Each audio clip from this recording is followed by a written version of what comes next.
Bismillahirrahmanirrahim. Assalamualaikum warahmatullahi wabarakatuh. Maulaya salli wa sallim daiman abada ala habibika khairil halqi kullihim. هو الحبيب الذي ترجى شفاعته لكل حول من الأحوال المقتحم يا ربي بالمصطفى بلغ مقاصدنا واغفر لنا ما مضى وشيء الكرم يا ربي بالمصطفى بلغ مقاصدنا واغفر لنا ما مضى وشيء الكرم إلى حضرة النبي المصطفى صلى الله على سيدنا محمد الفاتحة. أعوذ بالله من الشيطان الرجيم. بسم الله الرحمن الرحيم. الحمد لله رب العالمين الرحمن الرحيم مالك يوم الدين إياك نعبد وإياك نستعين اهدنا الصراط المستقيم صراط الذين أنعمت عليهم غير المغضوب عليهم ولا الضالين آمين. اللهم نور قلوبنا وقلوب جميع من حضر في مجلسنا هذا بنور المعرفة وعلم المكاشفة والبصيرة والإيمان والإسلام يا فتاح ويا عليم افتح قلوبنا وقلوبهم فتوحا عارفين ربنا افتح بيننا وبين قومنا بالحق وأنت خير الفاتحين آمين آمين يا رب العالمين. Hadratul muhtaramin wal muhtaramat ikhwanu billah, sidang jamaah salat subuh yang insyaallah dirahmati dan dimuliakan oleh Allah Subhanahu wa taala. Alhamdulillah, pada subuh kali ini kita sudah berada pada subuh ke-24 dan insyaallah kalau prediksi Hujjatul Islam Imam Ghazali di dalam kitabnya, ketika Ramadan itu masuk pada hari Kamis, maka beliau dalam selama hidupnya meneliti tentang turunnya Lailatul Qadar. Maka Lailatul Qadar itu turun pada malam ke-25 ketika Ramadan masuk pada hari Kamis. Jadi besok malam kalau prediksi Hujjatul Islam Imamul Ghazali, karena beliau itu setiap tahun meneliti ketika masuk Ramadan pada hari Kamis, maka dia mengatakan biasanya dan yang kebanyakan itu pada malam ke-25. Dan Ramadan tahun ini itu masuk kita puasa pada hari Kamis. Berarti kalau penjelasan beliau itu pada malam ke-25. Jadi untuk jamaah yang ingin bersedekah dan melaksanakan sholat sunnah mutlak, sebenarnya 10 terakhir itu paling bagus kita melaksanakan sholat sunnah mutlak 100 rakaat setiap malam. Iya. Kalau mampu, itu rata-rata kita mulai jam 1 malam, itu insya Allah selesai sampai waktu sahur. Kalau ambil 100 rakaat, dengan rakaat pertama membaca Inna Ansalnahu, kemudian rakaat kedua membaca surah Al-Ikhlas.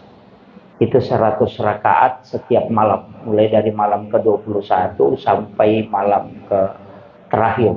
Kalau mampu, biasa dia bilang ya 20 saja, ini lutut sudah sakit. Tapi sebenarnya sholat sunat itu Pak Bu bisa dikerjakan dalam keadaan duduk walaupun kita mampu berdiri. Jadi kalau sholat fardu tidak boleh. Kalau sholat fardu mutlak harus berdiri, kalau tidak mampu duduk. Kalau tidak mampu nanti berdiri baru duduk. Kalau tidak bisa duduk bisa baring. Untuk sholat fardu, tapi untuk sholat sunat boleh dikerjakan dalam keadaan duduk walaupun mampu berdiri. Nah, cuman pahalanya 1/2 dari pahala yang berdiri. Jadi kalau orang sholat 20 rakaat, pahalanya baru kita dapat 10. Itu kalau duduk. Makanya yang pakai kursi kalau sakit lututnya ya bisa duduk. Ya, sebenarnya itu yang kalau di dalam, makanya saya sering bilang bahwa fardu itu tidak bisa memang dikalahkan oleh yang sunnah. Kalau sholat fardu itu tidak bisa ditawar. Kalau sholat sunnah bisa ditawar. Istilahnya bisa agak turun sedikit. Sama di haji. Haji itu tidak bisa pindah-pindah. Pokoknya harus bulan haji. Tapi kalau umrah apapun boleh. Nah itu. Jadi sama zakat. Zakat itu mesti 1 tahun. Haulnya kalau zakat malu. Kecuali zakat perniagaan, seperti jual beli mobil, setiap pelaku harus disakati 2,5. Kalau jual beli mobil, jual beli tanah juga begitu. Kalau pekerjaannya jual beli mobil seperti makelar, jadi setiap pelaku mobilnya mesti keluarkan 2,5. Nah, begitu. Tapi kalau hanya menjual mobil pribadi itu tidak. Nanti ketika dimiliki 1 tahun, ada namanya haul, ada nisab. Nah, begitu. Jadi tidak sembarang juga kita anukan. Jadi itu kalau sedekah kapanpun, mau sedekah sore, sedekah pagi, sedekah subuh, bahkan setiap jam boleh sedekah kalau mau, itu silakan. Kalau zakat tidak ada aturannya. Makanya yang wajib pasti begitu. Nah, makanya tidak ada istilahnya.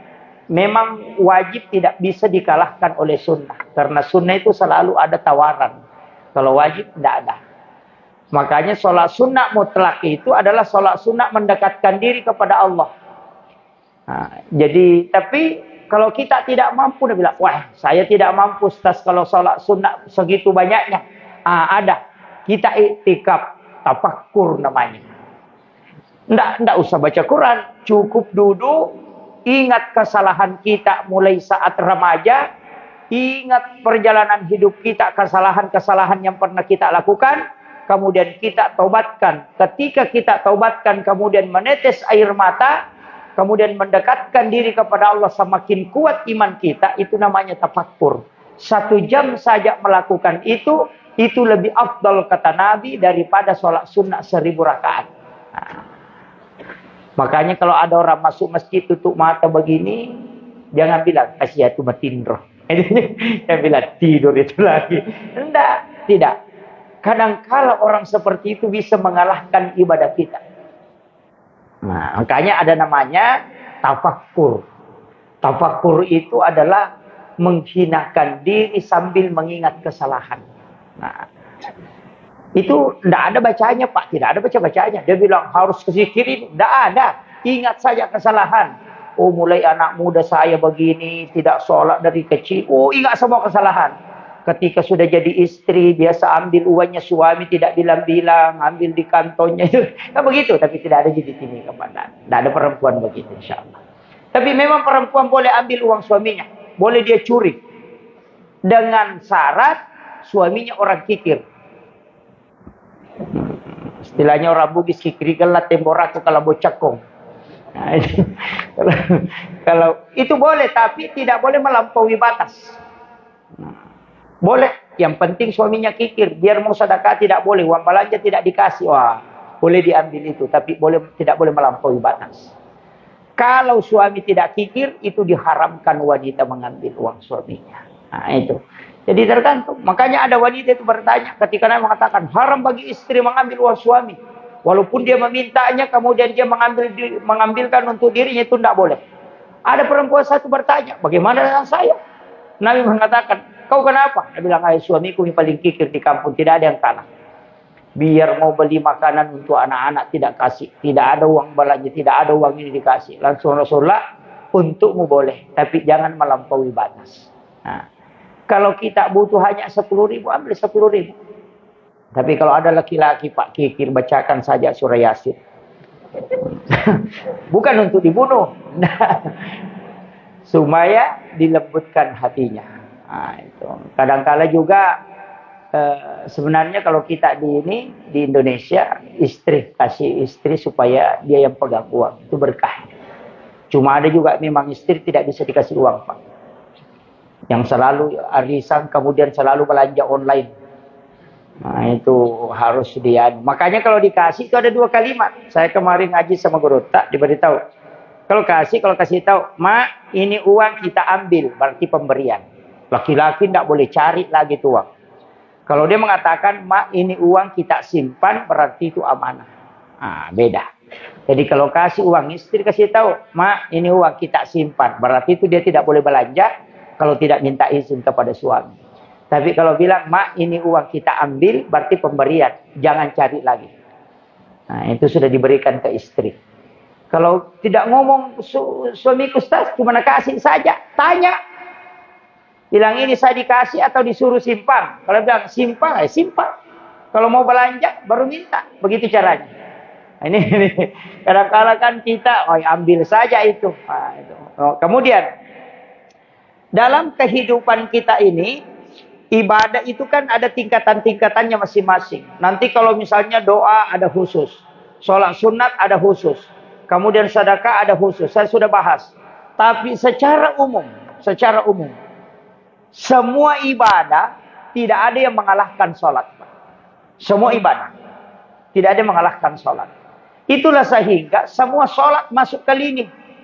Bisa orang taubat dengan istighfar. Bisa taubat dengan istighfar. Tapi taubat itu diikuti dengan istighfar. Jadi kalau orang istighfar belum tentu taubat. Tapi orang yang taubat belum tentu istighfar. Belum maksudnya taubat itu bahasa Arab. Taba yatubu taubatan. Kembali. Makanya mengingat kesalahan ketika ada. Nanti sudah mengingat kesalahan, baru mengakui. Setelah mengakui, baru ucapkan istighfar. Nah, itulah namanya taubat yang diikuti istighfar. Ada orang bilang, "Pak, saya setiap hari taubat." Bagaimana caranya? Saya baca astagfirullah. Itu bukan taubat, itu istighfar namanya. Ya begitu. Jadi taubat itu ingat dulu kesalahanmu, baru kau mengakui di hadapan Allah. Baru kau baca astagfirullah. Itu caranya. Jadi kan ada orang Pak itu bilang taubat setiap hari tapi dia tidak ingat kesalahan. Itu bukan taubat. Karena taubat itu bahasa Arab. Taba yatubu taubatan. Kembali. Artinya kembali. Merefleksi diri. Mengingat berapa hari yang lalu, berapa bulan yang lalu, berapa tahun yang lalu. Diingat apa kesalahan kita. Oh, saya yang ambil sandalnya si Anu dulu. Itu diingat. Kesalahan. Baru minta ampun kepada Allah. Tapi ada ulama mengatakan taubat untuk dosa kepada Allah itu langsung. Tapi kalau ada barangnya orang diambil, taubatnya harus kembalikan. Wah, ini yang susah, Pak. Ini yang susah. Ambil sandalnya orang, pergi ke rumahnya makan sate, baru satenya dibungkus, baru dibawa pulang. Tidak dikasih tahu, itu fatal itu, Pak. Ibu-ibu yang banyak ini. Di kampung saya, bukan di sini. Kalau pergi ke acara, biasa ambil makanannya orang, tidak bilang-bilang. Oh, itu tidak boleh. Tidak boleh. Apalagi kalau orang bagi nasi dos, dia ambil 2. Dia bilang mau dibawa pulang. Itu haram, Pak. Kecuali memang orang kasih 2. Tidak masalah. Tapi nambah 1, baru minta lagi 1. Oh, itu fatal. Kalau itu dimakan anak-anak kita, itu yang nanti tidak mau dengarkan ucapan orang tuanya. Suami yang makan, oh nanti jadi selingkuh. Ya, itu biasa mau bikin rusak, Pak. Makanan-makanan seperti itu. Makanya dalam tasawuf itu ada halal, ada yang berkah. Kalau halal, ya makanan halal. Orang hidangkan, itu halal. Tapi kalau dia tidak persilahkan kita, oh itu belum berkah. Makanya ulama sufi itu kalau dibuatkan teh, kalau tidak dikasih tahu maka silahkan minum atau bismillah, dia tidak akan minum. Karena dia mengatakan ini belum berkah. Tapi itu berat, Pak. Kalau ke pesta pernikahan, Orang tuangkan teh baru pergi, tidak bilang-bilang, kita haus itu. Tidak minum. Makanya ulama itu kadang membawa air minum sendiri. Saya punya guru, Pak, itu kalau pergi baca doa, bungkus nasi dari rumahnya, pergi baca doa. Iya, kalau pergi baca doa selamat, baca doa orang meninggal, itu bawa nasi dari rumahnya. Bawa nasi. Merantang dari rumahnya. Saya itu dulu tanya, Pak Kiai, nah kita ke sana mau makan? Dia bilang, oh iya? Dia bilang, kenapa bawa nasi? Dia bilang, nak, saya takut kalau makanannya yang dihidangkan itu belum dibayar zakatnya. Itu beliau. Nah, kita, ini pelajaran juga Pak. Bilang begitu. Sama aja dengan kalau ke pasar Pak. Kalau bukan Ramadan, orang jual langsat. Langsung kita mengatakan, bisa dicoba. Ada juga yang tidak ngomong. Langsung saja ambil baru dia makan. Oh kecut, jalan lagi, ambil lagi, kecut. Jalan, mutar di pasar itu kecut semua. Karena memang tidak mau beli langsat. Cuma mau makan langsat. Tapi tidak ada di TV. Tidak ada. Itu tidak ada. Itu yang fatal Pak. Untuk mencoba makanannya orang, itu haram ketika kita mengambil. Itu haram. Karena sama dengan mencuri barangnya orang di depannya. Pulang, wah. Jadi bagaimana Ustaz? Aturannya agama begini. Katakan, bolehkah dicoba? Kalau dia mengatakan boleh, baru kasih begini tangan. Tolong kasih saya satu, saya mau coba. Nanti dia yang kasih, itu baru halal. Makomoro berarti sama coba. ini kan masalah ini. Banyak ini Pak, banyak. Dan ini saya harus anukan. Ibrahim bin Adham. Bayangkan Pak, ini salah satu ulama Sufi. Ibrahim bin Adham itu belanja di Mekah, di dekat Masjidil Haram, belanja kurma. Kurma itu di 1 liter. 1 liter itu dia masukkan orang Arab. Kemudian pada saat dia tuangkan ke dalam tempatnya itu, ada kurma melekat di pantat liter itu. Ketika liternya dibalik begini, kurmanya itu jatuh di kantong plastik. Di atasnya kantong plastiknya Ibrahim bin Adham. Dia kira makanan itu adalah kurma itu dari liternya. Sehingga diambil, padahal itu di luar liter. Karena di pantatnya melekat. Makanya dia ambil itu, kemudian dia makan. Baru melaksanakan perjalanan ke Madinah. Untuk ke Masjid Nabawi. Tiba di Madinah selama 1 bulan lebih dia berjalan, 1,5 bulan, baru sampai di Masjid Nabawi. Sampai di Masjid Nabawi sholat, dia dengarkan malaikat ngomong. Karena ini ulama tasawuf itu adalah waliullah yang sangat masyhur. Dengarkan ulama ngomong, bilang itu Mika Ibrahim bin Adham yang diterima doanya. Malaikat yang satu mengatakan betul, tapi itu dulu, sekarang tidak. 40 hari ini Allah menolak doanya dan ibadahnya. Kaget Ibrahim bin Adham. Kemudian malaikat yang satu mengatakan, kenapa? Dia mengatakan dia memakan kurma haram. Kaget Ibrahim bin Adham. Dari mana saya makan makanan haram ini? Dia pikir-pikir, oh mungkin ini yang 1 biji ini yang di atas kantong plastik saya.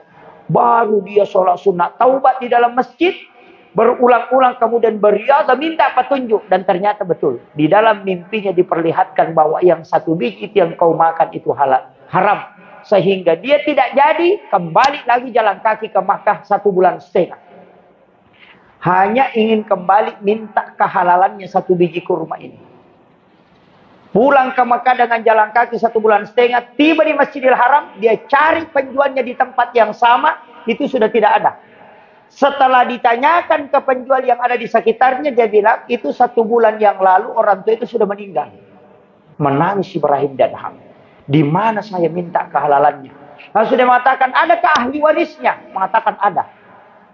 Ada ahli warisnya, anaknya ada menjual di pojok sana. Kemudian datanglah Ibrahim bin Adham minta kehalalannya. Bahwa 3 bulan yang lalu, saya beli kurma kepada bapakmu, tapi ada 1 kurma yang tidak halal, karena dia melekat ternyata di bawah liternya yang dia berikan kepadaku. Saya makan itu, mohon dihalalkan. Apa kata anaknya? Saya halalkan. Untuk saya tidak masalah. Saya sudah halalkan.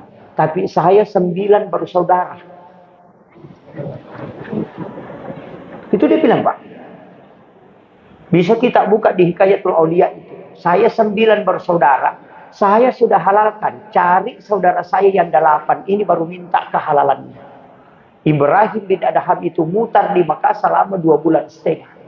Hanya mencari 9 orang ini. 8 orang ini. Setelah dia minta semua kehalalannya, baru berjalan kembali ke Madinah. Bayangkan, Pak. Kita masuk ke pasar. Mulai pintu pasar, coba lamsat. Sampai di ujung, putar, coba lagi. Iya, ini. Kadang-kala kita begitu, Pak. Di kampung dulu daun pisangnya orang diambil saja, orang bagi-bagi kue, ambil satu, bagaimana tanya, begini tidak ada, dia ambil lagi satu, pakai kantong plastik, ambil lagi. Bahkan ada yang parah, kasih panjang jilbabnya, baru masuk di bawahnya. Tidak ada di sini, tidak ada. Tidak ada. Iya, itu yang patah. Makanan itu ketika masuk ke dalam perut kita, maka itu akan menghalangi doa dan sholat kita. Man a'aqalal haram lam tuqbalus sholata wa du'a arba'ina yawman maniya. Siapa yang makan makanan haram, maka 40 hari, 40 malam ibadahnya tertolak di hadapan Allah.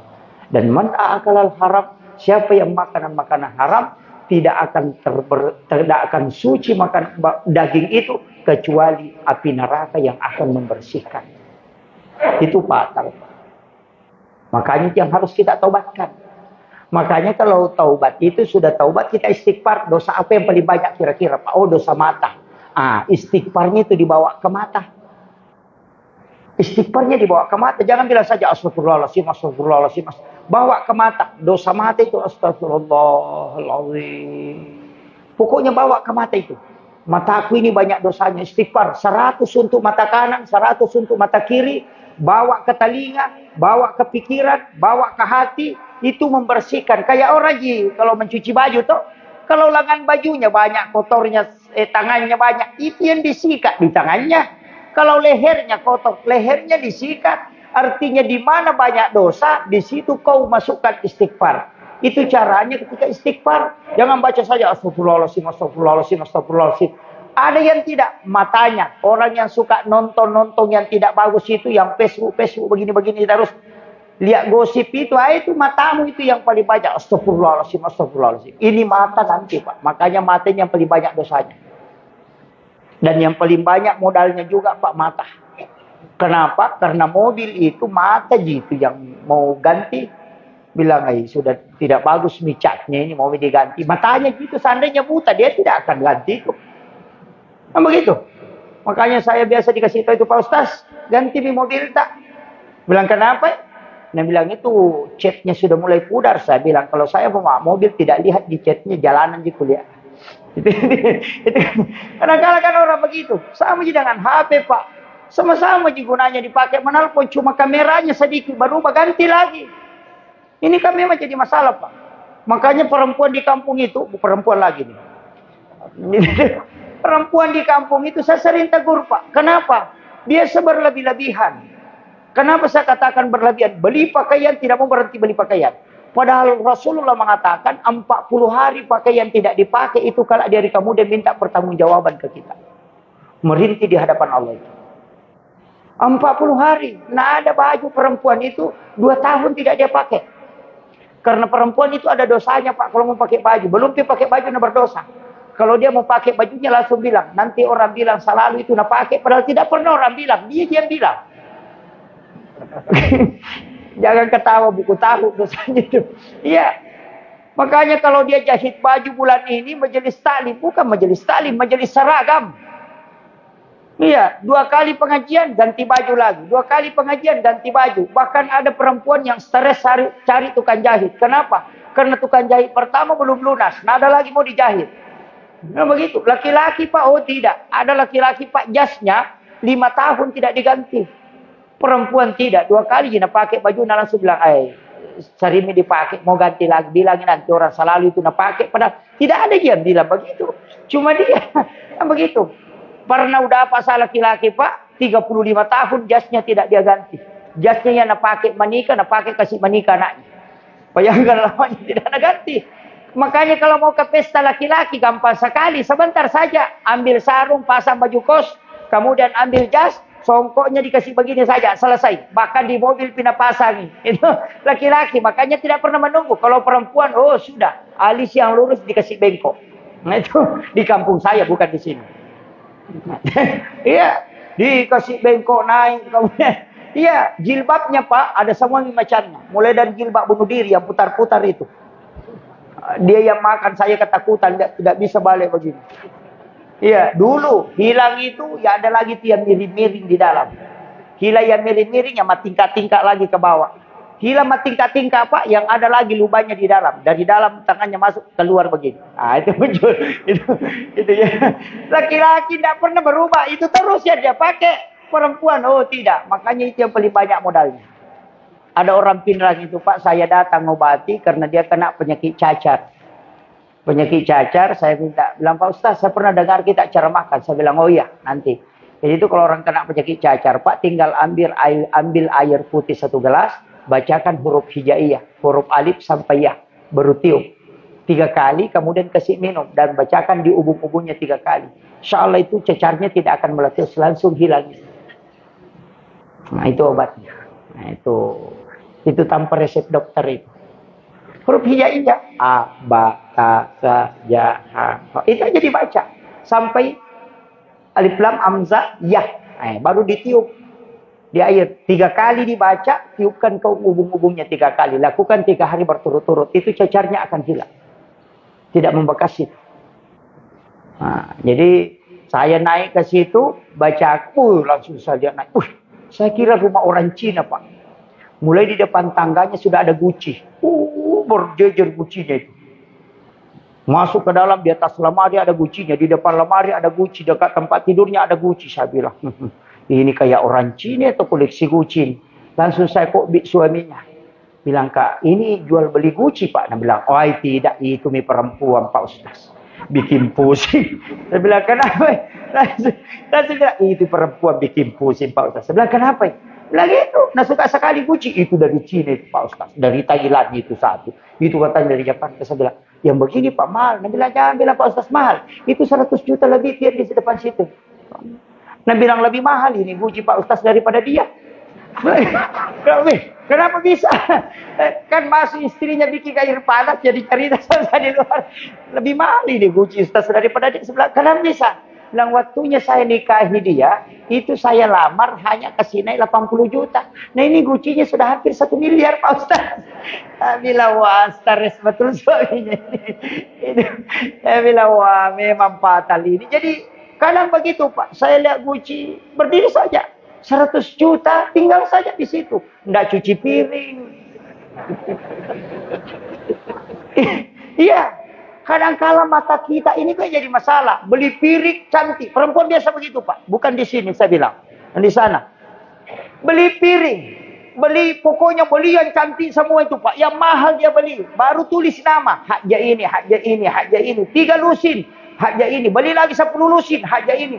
Di mana disimpan? Di dalam lemari. Suaminya mau makan pakai piring plastik. Tidak ada di sini.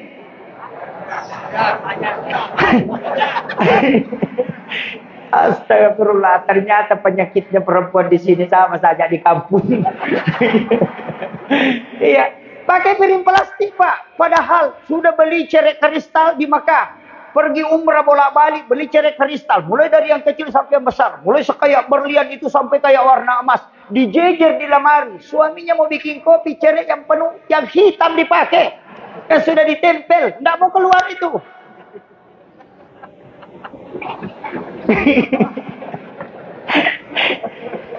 Saya lihat bilang, ini mau di apa? Tidak pernah dipakai Pak. Piring, cantiknya kayak baki itu. Tapi di dalam lemari semua. Baru dia hitung. Sekian piring beginiku, sekian menuku, sekian. Tidak pernah dipakai. Sekalinya kasih manika anaknya, sewa lagi Pak. Bukan dipakai itu. Dia pakai piring plastik, Tupperware. Sekalinya pecah plastik, dia ganti hadiah rinso. Coba pikir. Kapan kita mau pakai? Kan tidak. Itu 40 hari tinggal di lemari tidak dipakai. Pak, itu jadi fatal itu. Makanya ibu nanti kalau pulang kasih keluar itu cari kristal. Ini. Baru bukan sedikit harganya itu Pak. Ada kita selalu istilahnya mengeluh. Saya tidak ada uang. Padahal di rumahnya itu ratusan juta nilainya tidak pernah dipakai. Coba pikir. Apa sih sebenarnya yang kita butuhkan? Nanti kalau ibu mati pasti istri kedua yang ambil. Pasti itu. Nah, bapak-bapak ini kalau menangis begini matanya.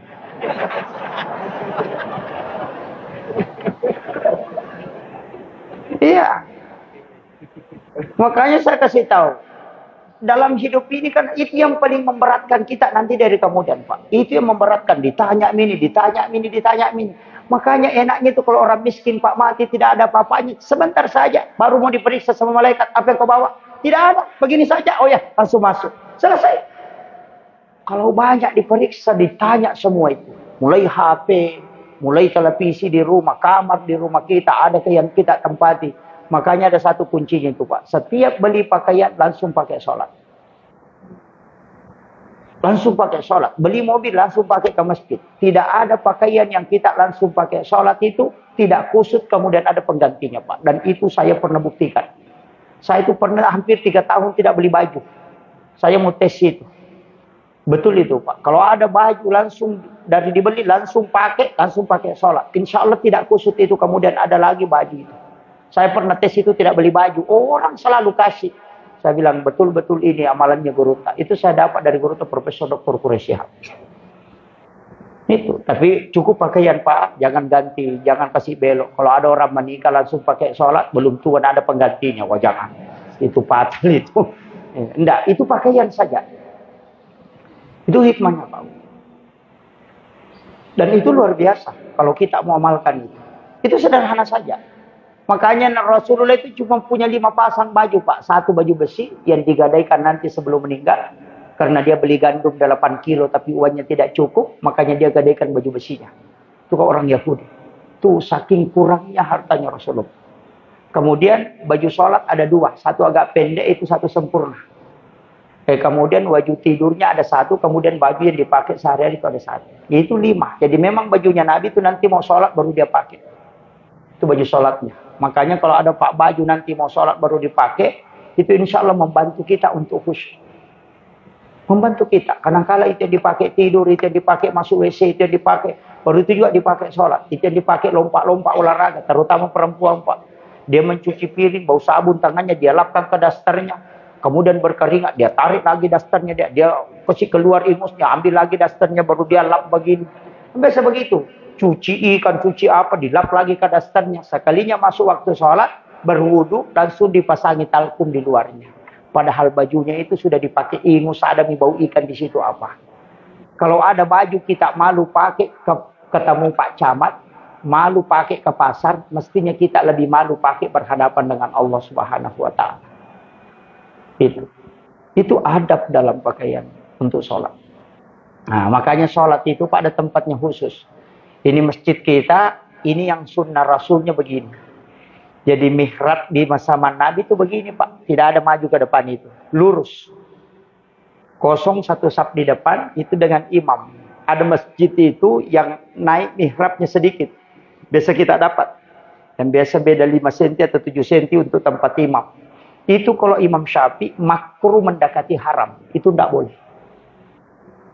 Nah, kalau ada masjid itu terangkat sedikit itu. Biasa kan ada itu yang naik kayak 5 cm, 7 cm. Dikasih naik di depan. Itu tidak boleh. Itu tidak boleh. Itu makruh mendekati haram kalau Imam Syafi'i. Sama dengan memotong kuku jenazah ketika mau dimandikan. Itu makruh mendekati haram. Itu tidak boleh. Karena makruhnya Imam Syafi'i itu ada 2. Ada makruh tanzih, ada makruh adab, ada makruh hukum. Makruh hukum itulah yang mendekati haram. Nah, kemudian ini nanti kalau kita mau tahu, tapi kan kita sudah pakai mihrab yang belakangan ini, yang maju ke depan. Itu bagusnya mihrab juga yang maju ke depan, itu ada jalurnya imam untuk keluar. Ada juga masjid itu Pak, dia tutup rapat kiri kanan. Kalau imam batal wudu, dia lari kemana? Mau lompat ke belakang. Makanya pintu darurat kiri kanan itu sebenarnya pintunya imam. Makanya kalau saya pernah belajar tasawuf imam Pak di Aceh itu 8 tahun lebih. Makanya saya tidak mau jadi imam. Saya tidak khatam. Di pondok itu saya paling takut jadi imam. Jadi kalau saya disuruh imam, lebih baik pulang ke rumah. Iya, tidak mau. Saya sudah pelajari betul itu, sangat berat. Makanya orang tasawuf dulu itu kalau bicara tentang imam, sudah. Tidak berani. Itu imam Pak ada 27 syaratnya. Itu fikih ada 19. Itu bahaya Pak. Makanya ada juga orang mentang-mentang. Sama yang di belakang imam ini. Saya tidak berani Pak berdiri di belakang imam. 3 di samping imam itu saya pasti menjauh. Makanya saya selalu geser ke sini. Kalau orang dorong begini, saya berdiri saja begini. Nanti ada orang yang ngisi, sengaja. Saya tidak mau. Karena tempat yang paling bagus di belakang imam itu yang 6 orang di sini. Makanya saya keluar dari situ yang 6 orang. Karena yang paling bagus kedua adalah yang sebelah kanan. Makanya saya di sini. Karena saf yang paling afdal, yang paling depan, dan tempat yang paling baik di depan itu adalah yang sebelah kanannya imam. Itu ashabul yamin. Itulah yang didoakan oleh malaikat. Nah, tapi tidak bisa dipakai juga Pak. Nanti kosong di sana. Jadi fatal itu. Makanya kadang hukum itu Pak kalau adab, mustahab susah. Karena kalau mau diakali berarti simpang imam disuruh di situ supaya sebelah kanan semua. Kan jadi masalah. Makanya saya bilang kalau kita belajar keutamaan, kalau kemudian kita belajar fikih itu kadang berbenturan. Karena fikih itu ya safnya dirapatkan, diluruskan, imam seimbang. Tapi kalau dalam keutamaan, saf yang paling bagus yang di depan, kemudian di sebelah kanan. Yang awalnya yang paling bagus itu yang di belakang imam. Jadi kalau yang di belakang imam di semua dikasih cembung di masjid. Gitu. Makanya kan susah. Makanya kita ambil sebelah kanan. Kalau tidak bisa, ada juga orang Pak memang tidak mau isi di depan. Padahal Nabi mengatakan langkah yang paling dirindukan oleh Allah adalah langkahnya orang menutup saf yang kosong. Itu yang paling dirindukan Allah. Makanya kalau ada saf kosong langsung berlomba masuk Pak. Berlomba masuk ke situ. Kita kadang orang disuruh tidak mau. Bahkan ada yang parah Pak. Sajadahnya sudah ditarik ke depan. Sajadahnya yang maju, orangnya tidak mau maju. Itu kayak sapi mau dipotong selalu begini. Padahal jauhnya jalan dari rumahnya ke masjid. Lebih 100 langkah. Tiba di masjid tinggal 2 langkah ke depan. Dia tidak mau maju. Nah, tidak disuruh dia jadi imam. Disuruh dia maju. Tidak mau itu. Memang susah Pak. Hidayah itu susah. Kalau Allah tidak kasih. Berat sekali itu. Padahal tidak disuruh jadi imam. Makanya saya menghindari itu belakang imam. Jadi kalau salah imamnya siapa yang mau kasih lurus. Makanya Ustaz Munir itu pas tempatnya karena memang imam, ya nanti dia gantikan. Makanya salah di samping. Aman saya selamat itu Pak. Kalau orang di situ lebih saya mundur, putar lagi tuh Pak. Saya tidak mau karena saya pernah pelajari Pak. Itu berat itu. Tapi ini kan tempat-tempat Pak. Tempatnya Abu Bakar, tempatnya Umar, tempatnya Utsman, tempatnya Sayyidina Ali. Saya tempati tempatnya Sayyidina Ali. Senang di situ tempatnya Sayyidina Ali. Kenapa tempatnya Sayyidina Ali? Supaya diberikan ilmu laduni. Itu kuncinya. Nah, itu ada tempat. Makanya kalau orang tahu Pak, pasti berlomba di sini. Nah, tapi jangan berlomba di sini kalau tidak tahu. Nanti kalau imam salah, siapa yang meluruskan? Nah, itu makanya susah itu. Nah, makanya kalau di Mekah itu, di Masjidil Haram, itu ada 6 orang itu Pak, itu pakaiannya khusus. Ada satu itu yang orang tua itu, kalau masalah imamnya, langsung dia balik dia itu bilang kau yang gantikan. Begitu. Itu memang itu tugasnya dia. Kalau ada masalah langsung itu tugasnya dia. Jadi itu memang sepuh sekali. Jadi orang tua itu Pak bagus juga kalau jadi imam kalau agak-agak ini. Makanya Imam Syafi'i mengatakan kalau ada anak muda dengan orang sudah menikah, nah sama-sama bacaannya bagusnya, sama-sama tajwidnya, hafalannya sama, pilih dulu yang sudah menikah. Jangan pilih anak muda. Yang sudah menikah dulu. Yang sudah belum menikah di belakangan dulu. Kenapa? Kalau orang belum menikah, Pak, kalau sholat dia senang ingat anaknya orang. Ya, itu. Tapi kalau orang sudah menikah kan sudah terjaga. Nah, itu. Jadi begitu, makanya itu yang pokok. Makanya tempat imam, saya kasih rahasianya nih Pak sebenarnya. Ini lama orang pelajari baru bisa dapat itu. Itu imam. Jangan lewat pintu makmum. Cuma masjid kita kan belum bisa, karena masih darurat. Nanti kalau jadi imamnya jangan lewat pintu makmum. Buatkan jalur khusus itu masuk di samping. Yang depan itu. Itu rumahnya Rasulullah.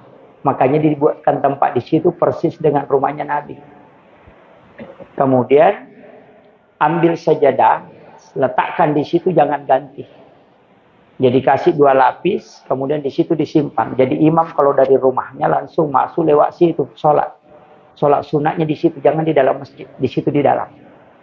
Nanti setelah muazzin iqamat, baru dia keluar, langsung masuk ke sini. Khatib Jumat juga begitu, kalau dia datang jangan bawa ke sini, langsung masuk ke situ dulu. Nanti sudah azan, langsung masuk ke masjid, langsung naik ke mimbar. Itu yang sunnahnya. Kalau ada imam tidak lewat di pintu, Pak, di pintu jamaah, dia hanya lewat pintu khusus, itu tidak akan dikalahkan bacaannya oleh makmum. Kuat itu. Karena imam itu seperti listrik juga, Pak, seperti listrik. Kalau pembatasnya 900, nah balonnya 1000, kalau menyala balonnya pasti turun pembatas. Jadi kalau lebih tinggi makmumnya kekhusyuannya berbanding imamnya, itu imamnya akan lari miring. Kadang lepas-lepas bacaan, tidak bisa sambung. Kenapa? Karena kuat makmumnya di belakang daripada dia. Tapi kalau dia lewat jalur itu tidak akan terpengaruh. Itu kuncinya. Jadi suruh lewat samping, masuk di situ sholat sunat. Kemudian yang kedua, 3 tahun kalau dia mampu, 3 tahun. Setiap ke masjid, di situ masuk, selesai doa bersama, masuk sholat sunat. Jangan di masjid, masuk sholat sunat di situ. Siapa yang mampu melakukan itu 3 tahun, ulama tasawuf mengatakan maksimal 3 tahun itu. Dia tidak akan mati kecuali mimpi ketemu Rasulullah. Itu kuncinya. Karena dia selalu sholat sunat di rumahnya Nabi. Istilahnya ulama kita begitu. Itu kuncinya, Pak, di situ. Kemudian yang ketiga, imam itu tidak boleh bicara di tempatnya menjadi imam. Tempat imam itu disebut mihrab, bukan masjid, tapi mihrab. Mihrab itu, Pak, lapisan khusus. Makanya sajadah imam itu 2 lapis, dikasih amblak di bawahnya, baru dikasih lapisan di atasnya. Sajadah. Itu yang amblak di bawah jangan dilipat. Sajadahnya saja yang dilipat kalau mau dilipat. Karena mihrab itu tidak boleh bergerak. Dari situlah masjid dulu, karena wali yang bikin, ulama yang buat. Itu keramik tempat sajadah imam itu lain warnanya, Pak. Biasa 6 keramik di situ warna hitam atau warna coklat. Karena mihrab itu tidak boleh bergerak. Cuma sekarang karena insinyur yang buat sama-sama semua warnanya. Kan begitu. Makanya mihrab itu, dari mana dalilnya? Itu ayat. Fataqabbalaha rabbuha biqabulin hasanin wa ambataha nabatan hasanan wa kaffalaha Zakaria. Kullama dahala 'alaiha Zakaria al-mihrab wajada indaha rizqan. Itu kan begini, Nabi Zakaria itu, Pak, kan tidak ada anaknya. Istrinya sudah menopause. Menopause itu kan berarti halangan. Baru tidak ada anaknya. Orang sekarang bilang, mandul ya, mandul. Orang Bugis bilang, manang. Tidak ada anaknya. Umurnya Nabi Zakaria sudah hampir 100 tahun. Ada riwayat mengatakan 100 lebih. Istrinya sudah 80 tahun. 80 tahun. Sudah berhenti haid.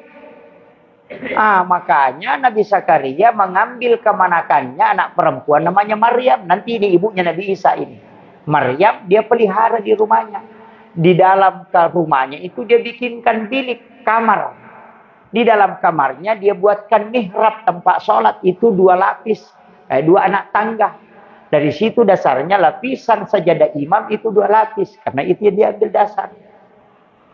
2 anak tangga. Nah suruh tinggal di situ. Karena gadis. Masih gadis. Lepas 9 tahun lebih diambil. Masuk ke situ. Jangan keluar. Dia tutup rapat jendelanya. Dia kancing jendelanya. Baru kunci kamar. Dia yang pegang. Baru kamar dikunci dari luar. Bukan dari dalam. Jadi Maryam tidak bisa keluar masuk. Begitu caranya jaga anak gadis, Pak. Anak gadis kita dikasih kunci motor. Makanya biasa masuk angin. Kan begitu. Itu kan yang fatal itu. Dia kunci kamarnya. Nanti dia buka kalau dia kasih masuk makanan di dalam. Dan anehnya, kullama dahala 'alaiha Zakaria al-mihrab, setiap Nabi Zakaria masuk ke dalam tempatnya itu Maryam, wajada indah rizqan. Selalu dapat rezeki di situ, ada makanan, ada buah-buah, padahal tidak ada yang kasih masuk. Makanya dia bingung. kok ada makanan di sini? Nah terkunci nih. Ada anggur di dalam, ada kurma di dalam, dan itu segar. Dan anehnya lagi, buah-buahan musim panas di musim dingin. Kayak bukan musim durian. Kenapa ada durian? Makanya dia bertanya, anna laki haza. Itu kan ayat. Anna laki haza. Dari mana ini? Kan dia kaget toh. Kunci saya yang pegang. Tidak terbuka kalau bukan saya yang buka. Dan saya tidak pernah masukkan makanan. Kok ada makanan di sini tempat sholatmu? Anna laki haza. Dia mengatakan, huwa min indillah. Nabi Zakaria tidak percaya. Masih curiga. Kok ada yang masukkan? Lalu dia katakan, anna laki haza. Dia mengatakan, huwa min indillah. Nanti dia mengatakan, innallaha yarzuqu man yasha bighairi hisab. Allah itu ingin memberi rezeki itu tidak melalui proses. Ini masih anak gadis. Nabi Zakaria kaget. Saya ini nabi tidak pernah dikasih begini. Jadi sudah 100 tahun lebih saya tinggal di rumah, sholat juga, tapi kenapa tidak dikasih? Kenapa ini anak gadis, bukan nabi, kok dikasih? Dia katakan berarti bukan dianya, tapi ini tempat yang membuat doanya mustajabah. Makanya dia suruh keluar dari situ. Makanya Nabi Zakaria masuk. Hunalika da'a Zakaria rabbah. Maka masuklah Nabi Zakaria di situ untuk berdoa. Wa huwa qaimun yusalli. Dia sementara mereka mengatakan wa huwa qaimun yusalli, berarti sementara di dalam salatnya. Berdiri dalam salatnya, apa yang dia minta? Rabbi habli min ladunka dzurriyyatan thayyibatan innaka sami'ud du'a. Itu yang dia minta. Karena tidak ada anaknya toh, tapi dia juga bilang, bisakah saya minta? Nah, istriku sudah berhenti haid. Saya sudah 100 tahun lebih. Dia minta. Yakin karena Maryam bisa dapat makanan yang mustahil menurut akal. Apa buktinya Pak? Ketika dia sholat di dalam mihrabnya, di dalam sholat dia meminta, Rabbi habli min ladunka dzurriyyatan thayyibatan innaka sami'ud du'a. Apa? Fanadatul malaikatu wa qaimun yusalli fil mihrab, Allaha yubassyiruka bi Yahya. Musaddiqan bi kalimatin wa sayyidan wa hasura wa nabiyyan minas shalihin. Langsung dijanji, Allah akan kasih kau anak laki-laki, nabi bernama Yahya. Menangis Nabi Zakaria itu Pak. Nanti di sini ada rahasianya. Tapi pusing. Makanya sekarang saja Pak, kalau ada perempuan di Timika ini 80 tahun umurnya kemudian hamil Pak, dokternya yang stres. Bilang bagaimana caranya melahirkan ini 80 tahun, disuruh ambil napas, kehabisan napas. 80 tahun, 80 tahun. Tapi tidak. Makanya ketika istrinya hamil, apa maknanya Pak? Ini rahasianya. Guru Kiai Abdul Rahman Ambodale, saya dapat informasi karena saya tidak belajar sama beliau. Dapat informasi dari muridnya bahwa Guru itu kamarnya dia bagi dua. Setengah dia tempati tidur, setengah dia tempati sholat. Jadi ada satu kamar kecil di situ, kamarnya sebenarnya yang dibagi. Di situ ada tempat sholatnya khusus dan di situ ada bantal kecil untuk melapisi lututnya ketika berzikir. Tapi kalau ada santrinya dulu mau pulang, nah tidak ada uangnya untuk transport, dia pergi minta sama Guru Tak. Bilang, Puang, tidak ada kesiang uangku, mau kak pulang. Bilang Guru Tak, masuk minat di situ di kamar. Lihat di bawah bantal. Setiap anak memasukkan tangan di situ ada uang yang dia dapat. Dan itu tidak pernah habis. Dasar anak pesantren, kalau dia dapat kembali melapor ke temannya, kita dikasih uang. Pak Kiai yang kasih. Datang lagi tuh minta. Tidak pernah habis. Dari mana? Huwa min indillah. Karena dia membuat tempat khusus yang bisa tembus dengan Allah komunikasinya. Kadang kita tidak punya itu Pak.